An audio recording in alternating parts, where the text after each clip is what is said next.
मधुर मनोहर अतीव सुंदर ये सर्व विद्या की राजधानी राजधानी।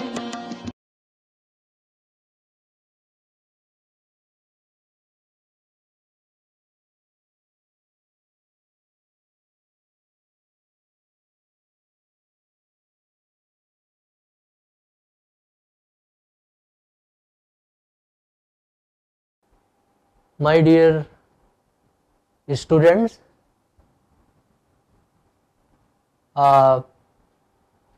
this is 40th lecture and in fact last lecture as well in the series of mechanics of metal forming, and I am very happy to declare before you students that the last lecture that we are going to deliver today before you, as in continuation with the previous lectures, especially the lectures that was based on finite element method, a basic concept, and how this is going to be used as a modeling technique for metal forming processes.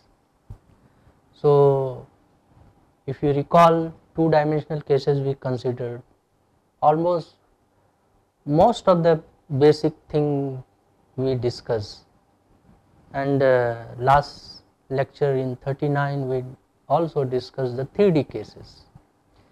Now this lecture is especially devoted for 3D case for real life problem of extrusion that falls into the domain of metal forming, and this work is our own work in fact.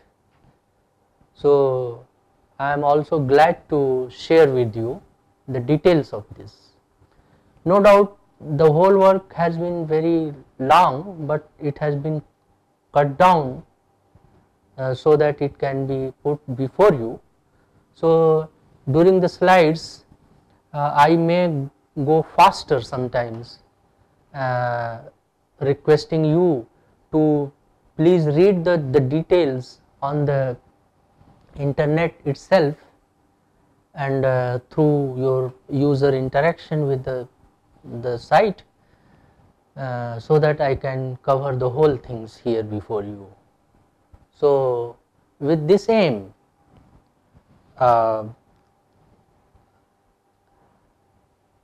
let us see the situation where a rigid plastic formulation is proposed for designing dies of extrusion die, especially for 3D case, and that too 3D case which is generalized in nature, and we would restrict ourselves to the cold extrusion case. So this finite element method analysis 3-dimensional case, which is generalized for any shape, for general especially non-reentry extruded product shapes, is going to be delivered. Please recall the upper bound modeling technique when we discussed. We also discussed the upper bound modeling for a generalized extrusion shapes. Any kind of extrusion you can model with upper bound, we discussed. So based on that itself we propose, if you remember, a slicing algorithm and then many other things if you recall. So what we did there, if you recall, the geometry, whatever geometry you want to draw or you want to extrude, you used to draw using line, arc, circle, polyline and ellipse entities of AutoCAD, right, and the corresponding DXF file is created. Once process, this DXF file and necessary data are then separated for feature recognition and extrusion analysis. If you recall this, we covered.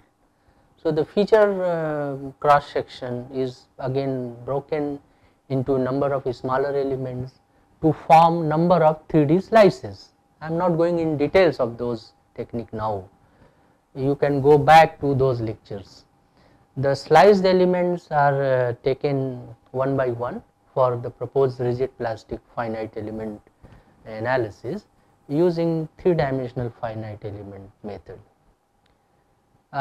This finite element method particularly will give the strain rates, velocities and pressure as different nodes to estimate the extrusion power and average pressure for optimal die design.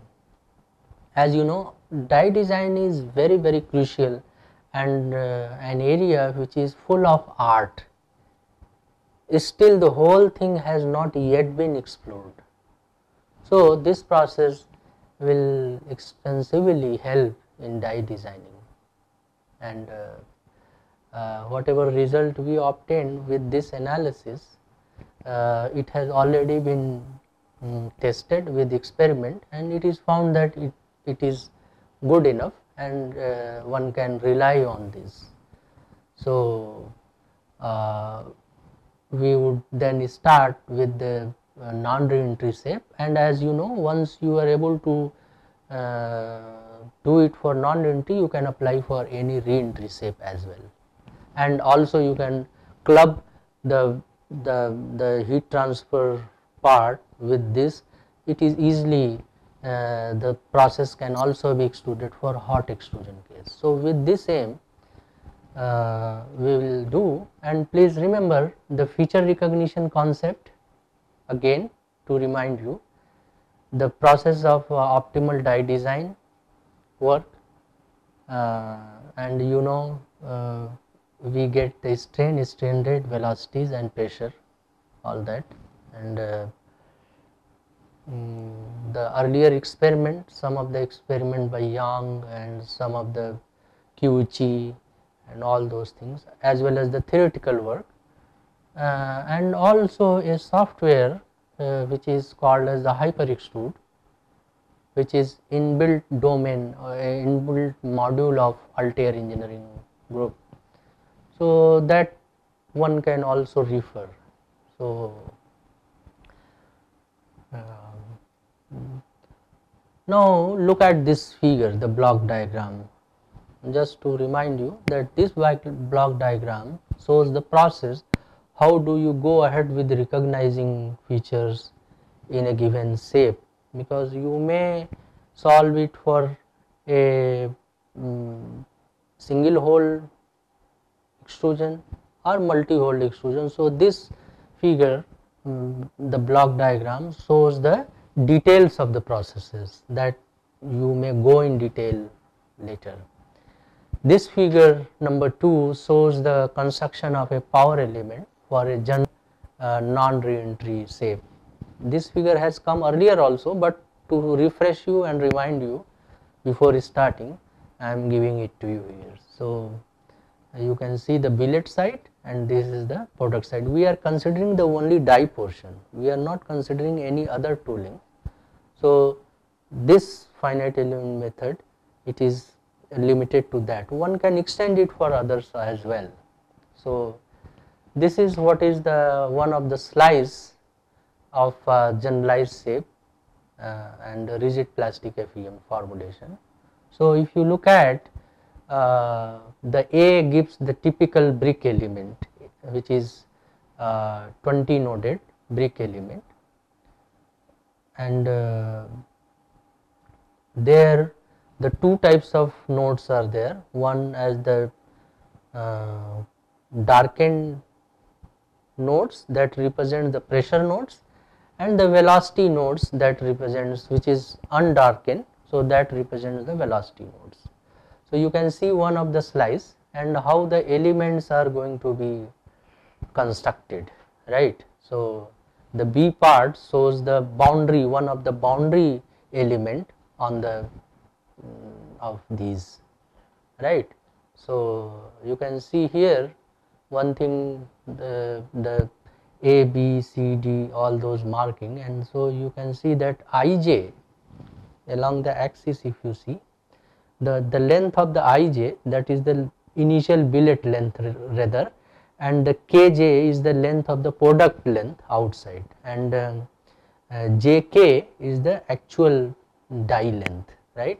So initially it is proposed that when we start with the meshing, we take care that Ig is equal to 3 times of the Jk and Kl, and that is further equal to 3 times of the Ke. This is a basic assumption which is there.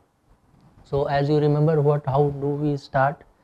So to start with, one had to start with the constitutive equations, right. So the constitutive equations of plasticity, especially for large deformation plasticity, where the elastic the strains are neglected. So one can, this is what's the equation number 1, the constitutive equation, where the strain rate, that is the epsilon Ij dot, is defined for Ij to be x, y, z, r 1, 2, 3 it can be.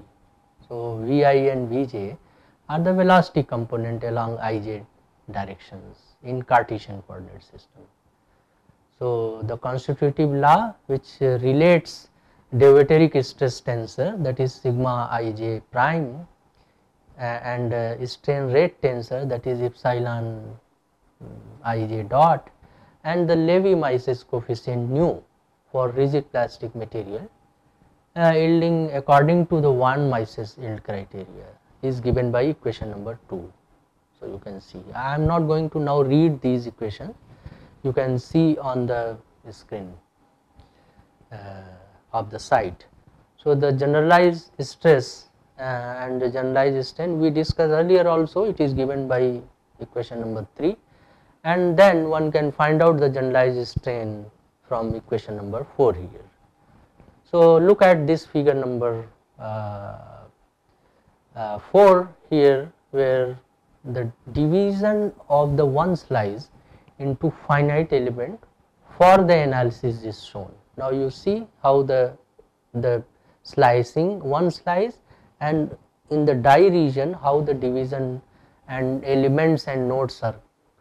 This shows one of the such division of the nodes and elements.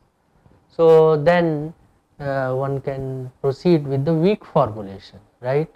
So in this case we are going to choose the mixed pressure velocity formulation, and in the where Vx, Vy and Vz and P is the function of that satisfy a weak solution if the following integral is satisfied, that is this integral which is shown here in equation number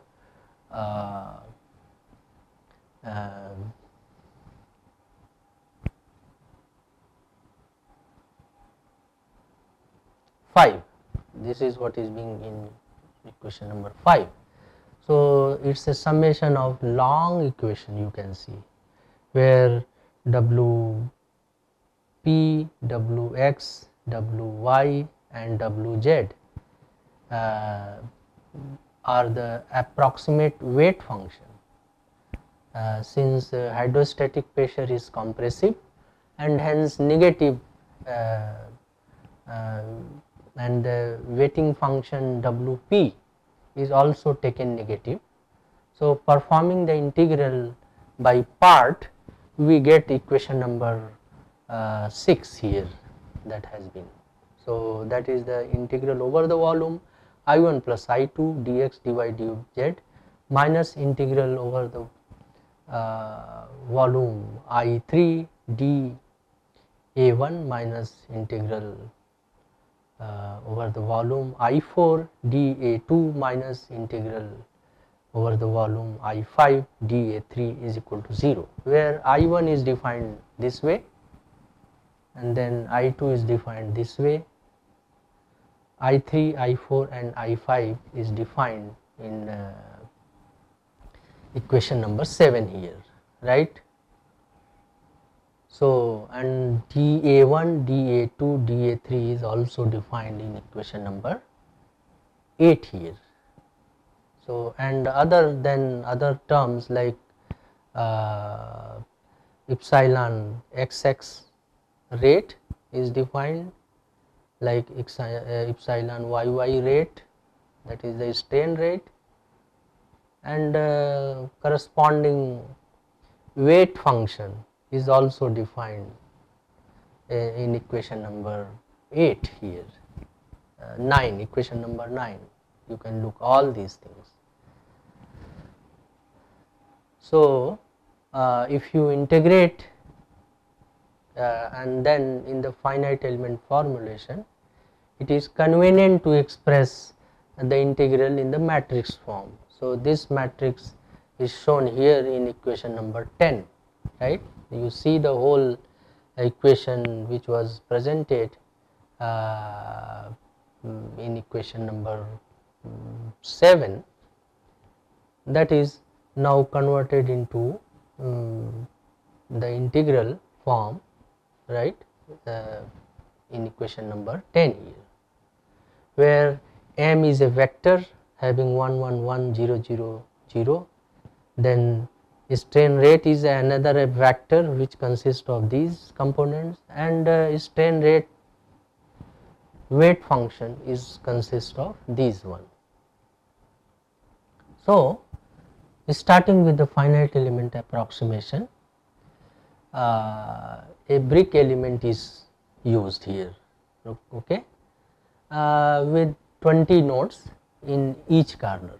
However, since the essential boundary condition is to be satisfying, the continuity equation has to be satisfied. So, primary variable velocity is taken as at each node to be continuous inside the element, but the pressure variable is taken constant within the element, right.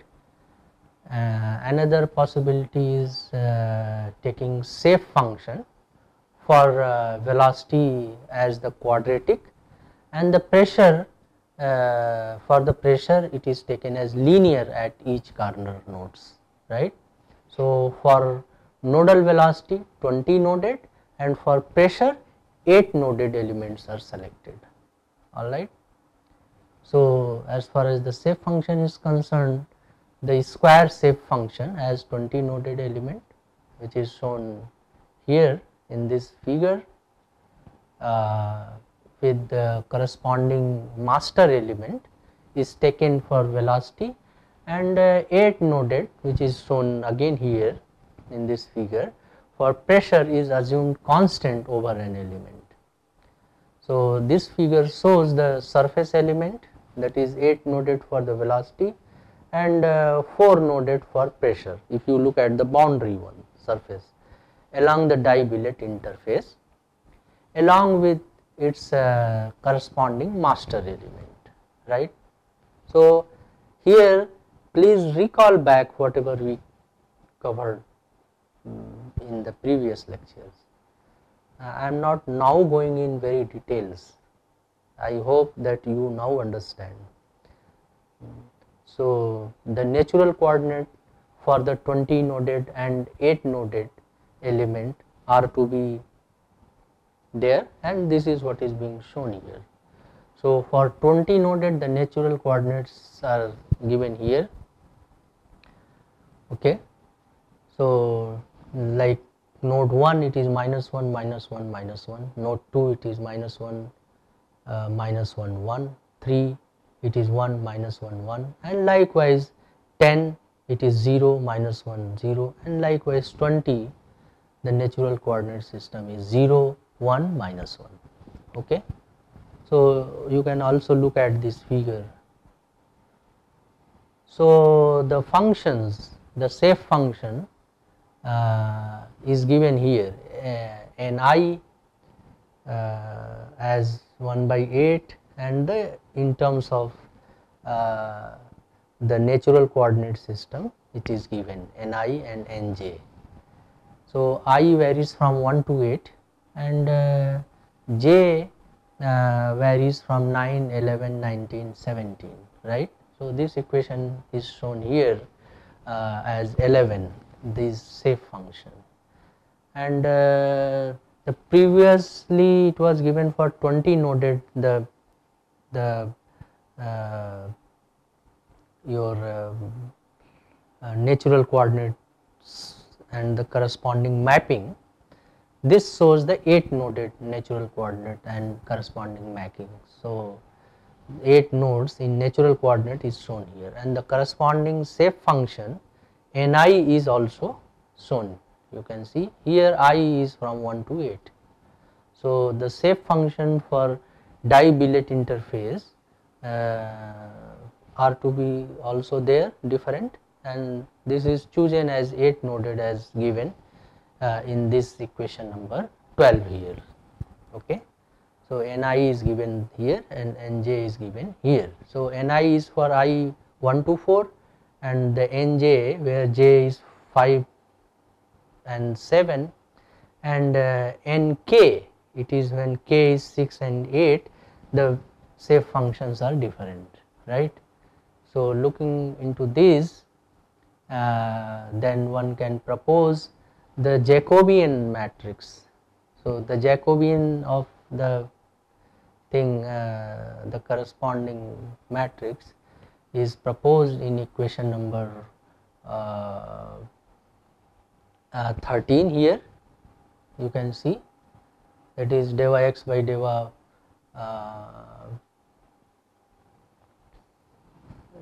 x by deva zeta, deva x by deva y by deva zeta, deva z by deva zeta, and all that, and that is simply written as j11, j12, j13, j21, j22, j33, 23, j31, j32, and j33, and where the deva f by deva x, deva f by deva y, deva f by deva z becomes J inverse matrix, and the corresponding deva f by deva zeta, deva f by deva eta, and deva f by deva xi. So this is again given here. Determinant of this J is calculated by this equation, equation number 14 here, and then the inverse of the Jacobian J matrix is determined, which is shown here in equation number 15 here, right. So for boundary nodes where the di-billet interface exists, one can find out the value of A, and then determinant J is defined as under root A square plus B square plus C square, where A is A, B and C, which is used to determine the determinant J here, is shown here in equation number 16 here, right. So then we start the finite element formulation, especially for strain rate and the strain rate weight function.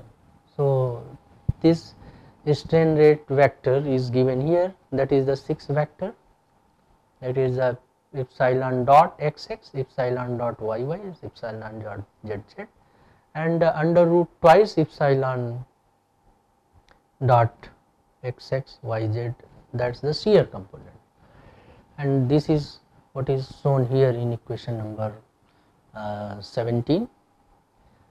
Now applying an arbitrary function f, which is a function of x, y and z, to, so that f x y z becomes fx in terms of the mapping if you take. So the fx zeta eta xi, then y zeta eta xi, and z zeta eta xi. So that is the arbitrary function f that maps the two coordinate system x, y, z and natural coordinate system.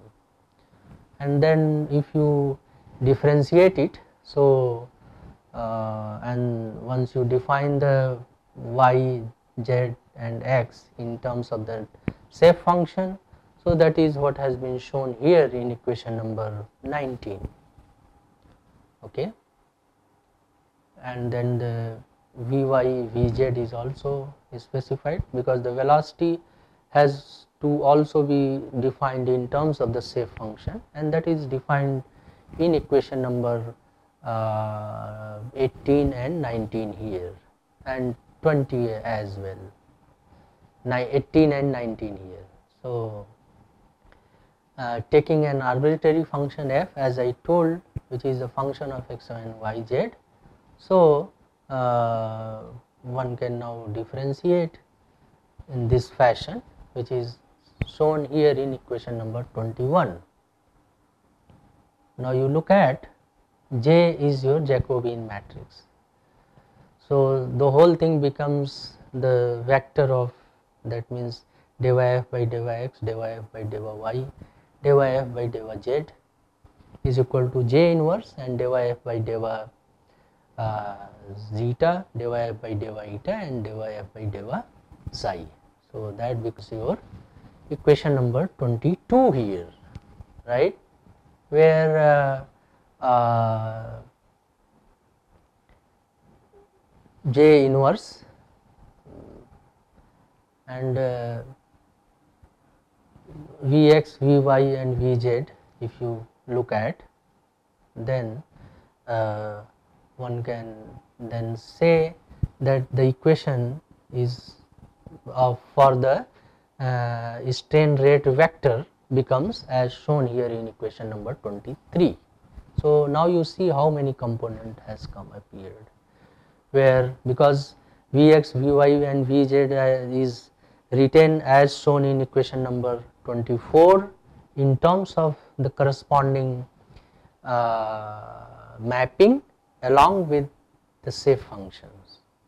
So one can find out dy Vx by dy xi, that is the derivative with respect to the natural coordinate system. So this is shown here in equation number 25, and then the whole strain rate is converted finally in this form, which is shown here in equation number 26 and equation number 27. All right. So the strain rate vector now it is available in as shown in equation 27.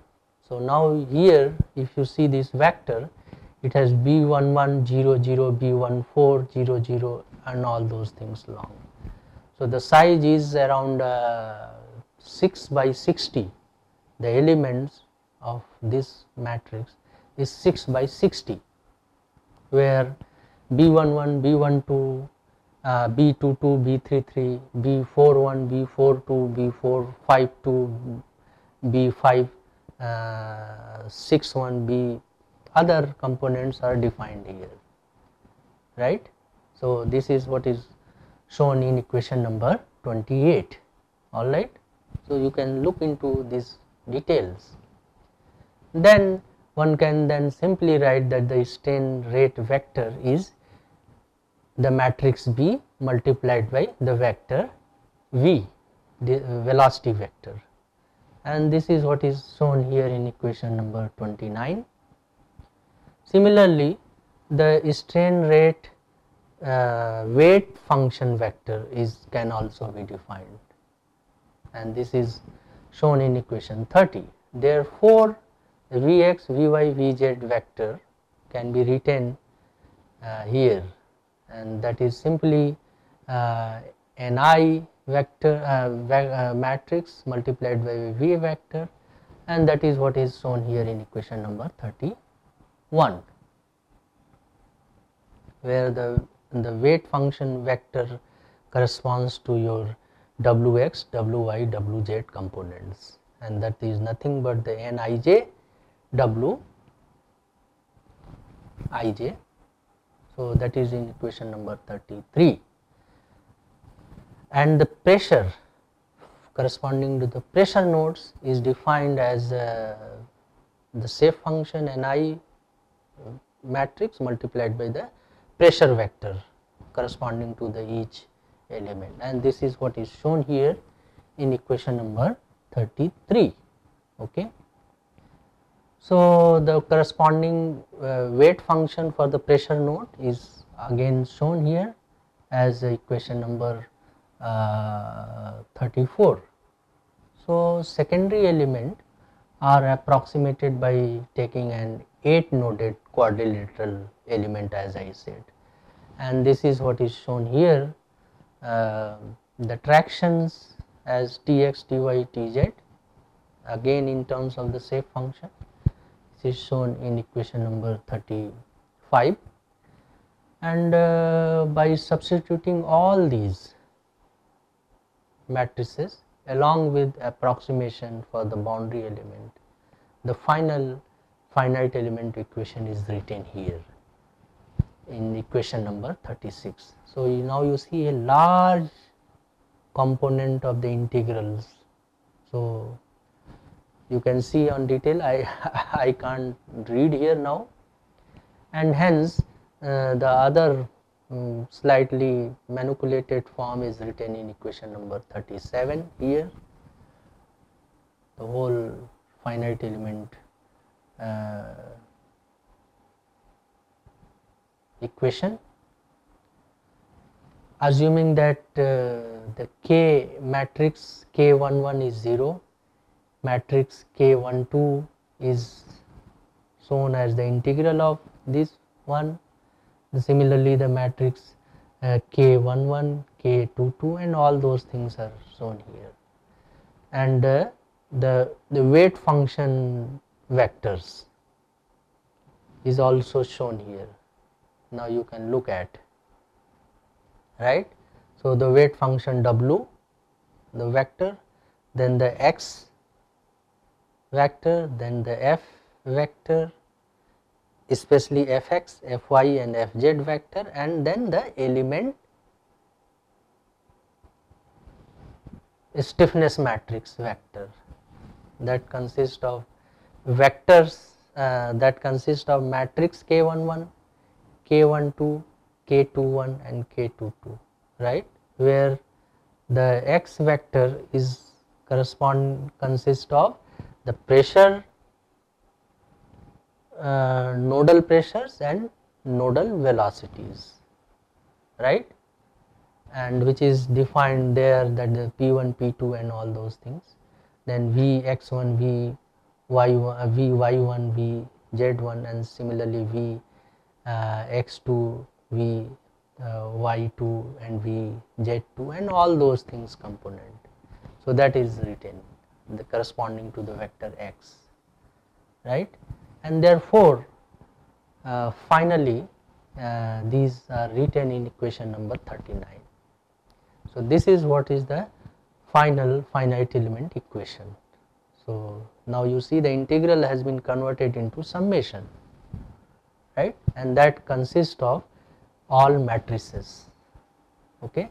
This is shown here. You can see the details is staying and giving more time to study all the terms shown here in equation number 39, and then subsequently the same thing in other form is written in equation number 40. Here the integration is transformed to summation by Gauss quadrature integration technique with 3 points, right. So, 3-point Gauss quadrature technique is used, and then one can see where the again determinant J, that is J is defined as in equation number 41, and the other components that is the determinant J, again same thing previously I discussed, same thing is written here in equation number 42, where and the ABC terms and then all those things. So, it is almost repeated again, and then the traction along the die billet interface are here, that is the mod of the shear the stress is function of your mod of the normal stress, and then equation number 45 gives the f vector, that is the fx, fy and fz, and that is what is being shown here. So hence the final equation becomes what? This final equation becomes as shown in equation number 46 here.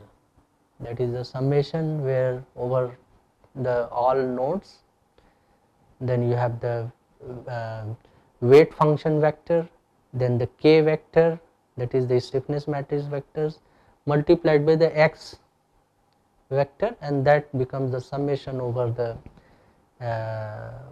over all nodes, which is again the weight function transpose multiplied by capital F vector. Or the same way is written in another form in equation number 47 here. And then finally the same thing is shown here in equation number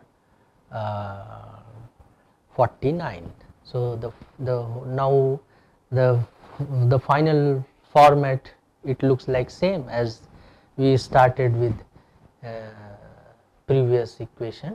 So here the x vector, that is the unknown, becomes equal to the stiffness matrix inverse multiplied by the force vector including all the terms. So that is what has been shown here in equation number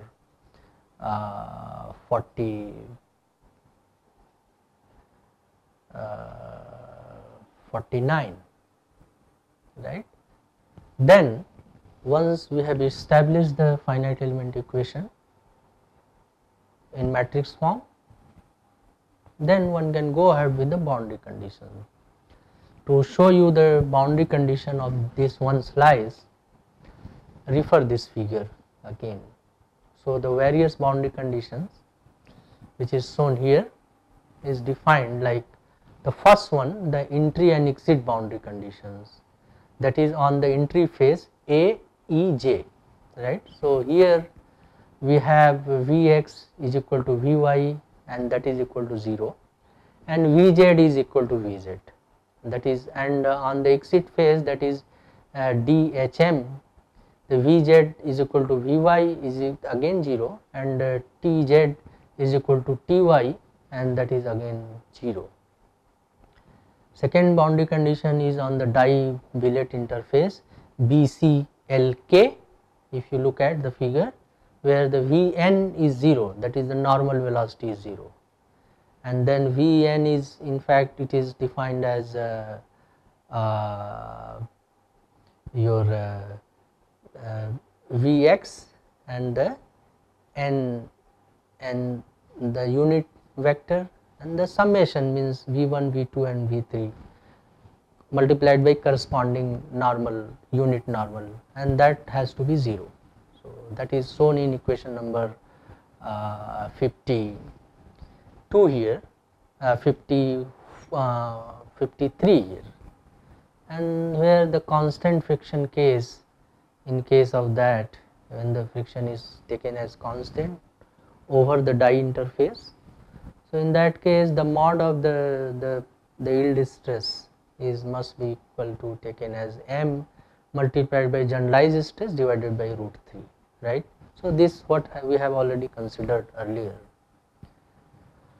So the third boundary condition comes to the billet container interface, that is ABKJ, where the normal velocity is 0 and Tx, Ty and Tz is also 0.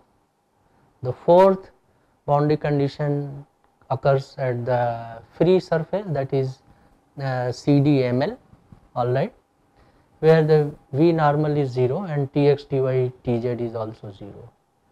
Fifth velocity boundary condition comes along the neutral axis, that is EFGH, this neutral axis, where the center of gravity of the geometry falls. So there Vx, Vy, Vz is 0 certainly, because the V normal is 0, and also Tx, Ty, Tz is also 0, okay. and the last one, which is the contact surface, that is EHDA and EHMJ. There also the normal velocity is 0. Okay.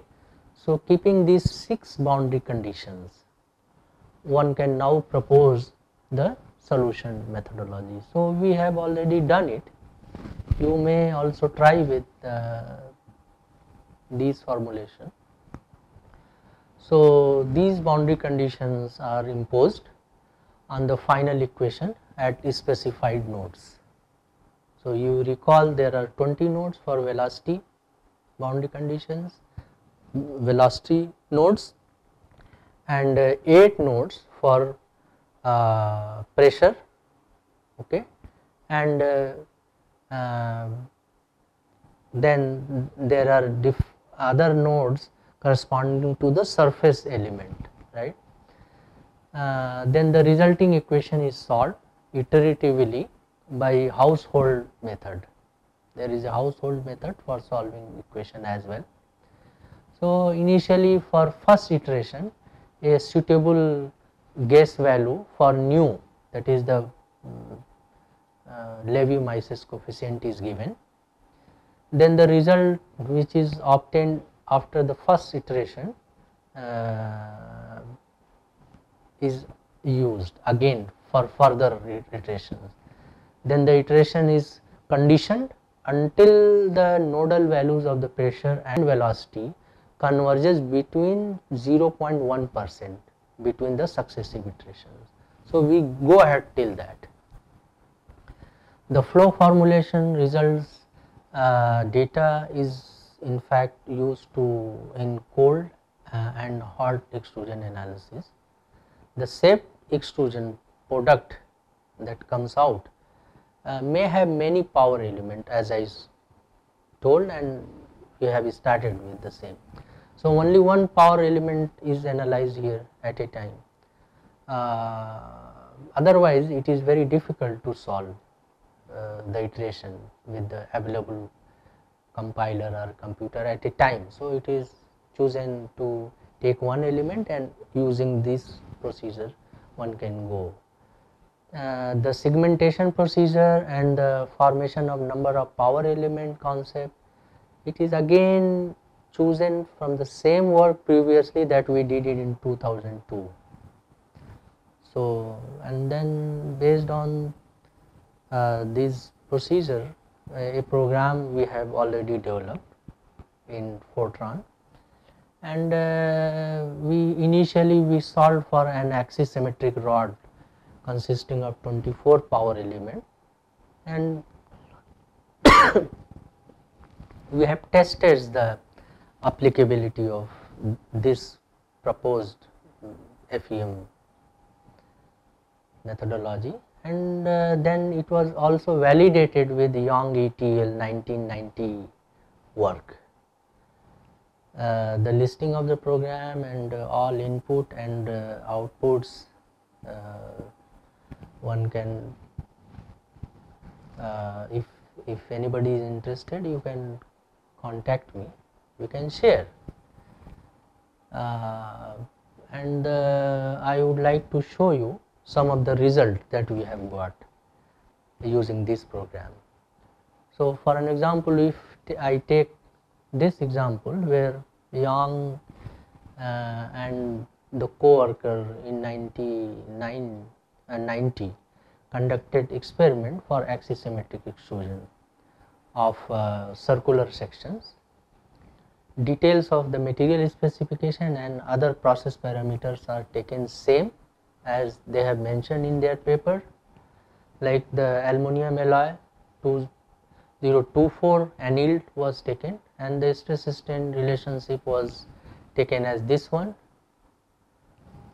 for aluminum, and the billet radius is taken as 12.5 mm, the friction condition is taken as 0.12, and the die profile was taken as the 4th order die profile, right, and then L by R 0 ratio, that is the initial die length, is taken as 2.0, speed of the RAM is taken as 1 mm per second and temperature is taken as the room temperature at it, that is 20 degrees centigrade. So the all the final component geometry, in fact it is circular with the product radius as 12.5. So different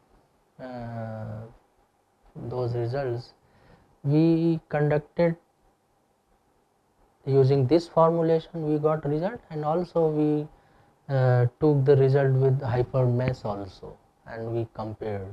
So whatever result we obtained at different reduction, this is shown here in table 1, and it is again in this table 1 we will show you where to compare the experimental results obtained by 1990 by Yang and his co-worker, right. So you can see here, this is what's the comparison in table 1. So reductions as 40, 50, 60 and 70, and the Yang's result is shown here, and the result which we got by this one also we have got. So no doubt our results are higher because we use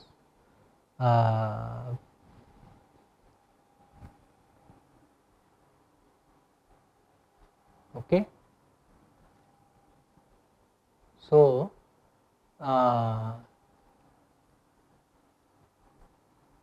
this, that means whatever the 3D formulation we have used here, the beauty is that any general extrudable solid shape can be used, and now it is analyzed including non-reentry and reentry, right. And this method can be converted into a good software as well. So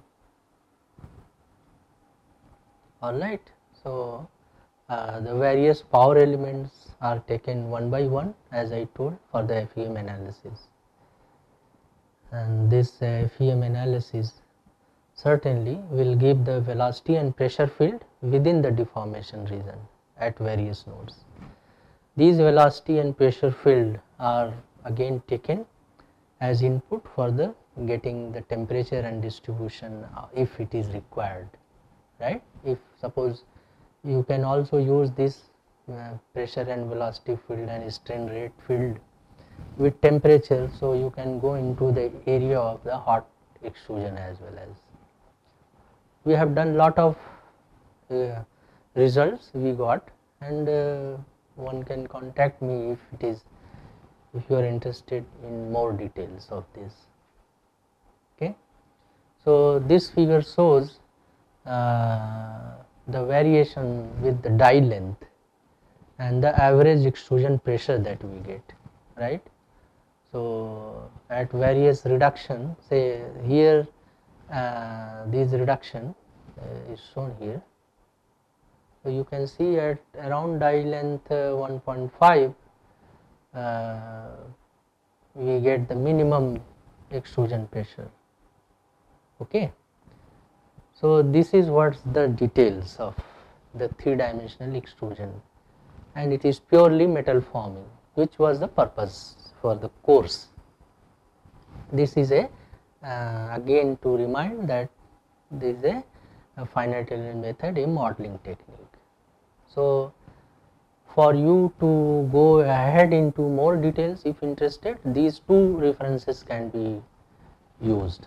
So this is the first reference which we worked, published in 2002 in ASME transaction, manufacturing science and engineering, and the second one is the Yang's work 1990, which I mentioned here, and that was published in International Journal of Mechanical Sciences way back in 1990. So you can get more and more details of this there. Okay. So with this I am very happy to declare that this course is now closed, because we have covered the whole course content before you, and I appreciate you all that you heard me very carefully, very patiently. There are certain closing remarks I would like to pass on to you users, including students, using other users all over world. So the first thing is that I need your support in the form of feedback. So a feedback link has been provided on the web. You please give your feedback so that we are able to improve it. The second is that I would like to thank National Mission on Education through Information and Communication Technology, who supported this project for creating the e-content for all of you, which is supported by MHRD, Ministry of MHRD, New Delhi. And third one I would like to mention here, when we teach this lecture in large gathering, here also there are students, you people, but when we take this course before undergraduate, postgraduate, a group of say around 80 to 100 students, and where we say the real life lecturing. So this course, it depicts those frames as well here, but please remember that the real life lecturing is different. The internet, it will never substitute the real life lecturing in class, and that too on the board when we write, because there the emotion flows. In this kind of lecture e-course, there are few emotions, no doubt, and that you have to add from your side, only then you will recognize. But these emotions, when the real life lecturing comes, so one has to be very careful, and one has to be caution that while you study these lectures on net, you should be very much devoted. You should look only the delivery side. You don't go much the kind of people who is going to deliver, his tone, his language. So you should not be much careful. You should be careful about the content what is being delivered, and that is how the e-content, electronic content matters. So and then apart from that, your job is more than what you hear. So in basic, if you take 1 hour lecture on web here, fully devoted manner, then you need to further study 4 hours to be keep yourself perfect in that, right? And huge practice is also required in terms of the problem solving, in terms of the doubts clearing and all those things. So that's what's the difference between real life lecturing and then internet web based lecturing that is there. So this, and then the fourth thing I would like to remind, that there are certain advantages as well of e-course. The advantages like when we study through e-course, basically the India government and all over in world, the practice is that you don't have to pay anything, and only your devotion, if it is there, you can learn a lot. So that's a very good thing. On the other hand, disadvantage could be when you are purely dependent on the e-content, whatever is being delivered. You think that this is the only whole thing and I have gone through everything. It is not so, as I told. It is the only whole content. See, the whole course we covered in 40 lectures, alright. We could have covered this lecture, this whole thing in much more detail in 60 lectures or more than that. So this is what's the limitation. So the limitation of the course is that we had to finish within 40 lectures. So keeping these advantages, disadvantages and limitations, you can further grow in this course, and with all my best wishes to you people for extending your knowledge further for the future, for your benefit. And please don't forget to give me feedback. Okay, thank you.